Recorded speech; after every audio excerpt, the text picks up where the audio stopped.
को जय मसीह की। तो आज का हम वचन पढ़ेंगे मरकुस की पुस्तक उसका 10 अध्याय का 13 आयत से। बालकों को आशीर्वाद। फिर लोग बालकों को उसके पास लाने लगे कि वह उन पर हाथ रखे, पर चेलों ने उसको डांटा।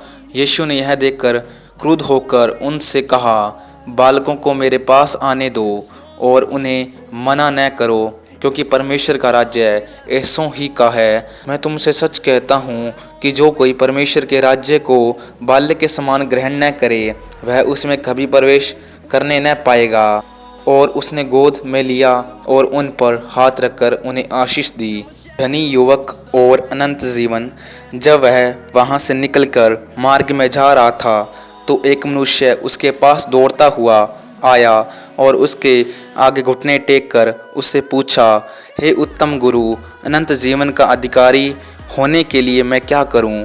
यीशु ने उससे कहा, तू मुझे उत्तम क्यों कहता है? कोई उत्तम नहीं, केवल एक, अर्थात परमेश्वर।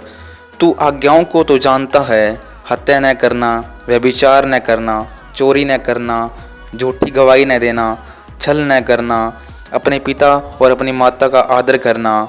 उसने उससे कहा, हे गुरु, इन सब को मैं लड़कपन से मानता आया हूँ। यीशु ने उस पर दृष्टि करके उससे प्रेम किया और उससे कहा, तुझ में एक बात की घटी है, जा, जो तेरा है उसे बेचकर कंगालों को दे और तुझे स्वर्ग में धन मिलेगा, और आकर मेरे पीछे हो ले।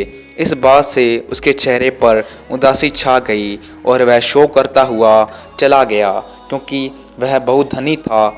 यीशु ने चारों ओर देखकर अपने चेलों से कहा, धनवान का परमेश्वर के राज्य में प्रवेश करना कठिन है। चेले उसकी बातों से अचंभित हुए। इस पर यीशु ने फिर उनसे कहा, हे बालकों, जो धन पर भरोसा रखते हैं, उनके लिए परमेश्वर के राज्य में प्रवेश करना कैसा कठिन है। परमेश्वर के राज्य में धनवान के प्रवेश करने से ऊँट का सुई के नाके से निकल जाना सहज है। वे बहुत ही चकित होकर आपस में कहने लगे, तो फिर उसका उद्धार हो सकता है? यीशु ने उनकी ओर देखकर कहा, मनुष्यों से तो नहीं हो सकता, परंतु परमेश्वर से हो सकता है, क्योंकि परमेश्वर से हो सकता है। पतरस उससे कहने लगा, देख, हम तो सब कुछ छोड़कर तेरे पीछे हो लिए हैं। यीशु ने कहा, मैं तुमसे सच कहता हूँ कि ऐसा कोई नहीं जिसने मेरे और सुसमाचार के लिए घर या भाइयों या बहनों या माता या पिता या बाल बच्चों या खेतों को छोड़ दिया हो और अब इस समय 100 गुना न पाए, घरों और भाइयों और बहनों और माताओं और बाल बच्चों और खेतों को प्रस्ताव के साथ, और परलोक में अनंत जीवन।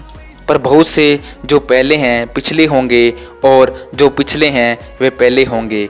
तो परमेश्वर इन वचनों के द्वारा आप सभी को आशीष करे। अगर आप भी हमारी YouTube फैमिली का हिस्सा बनना चाहते हैं, तो इस चैनल को सब्सक्राइब करें।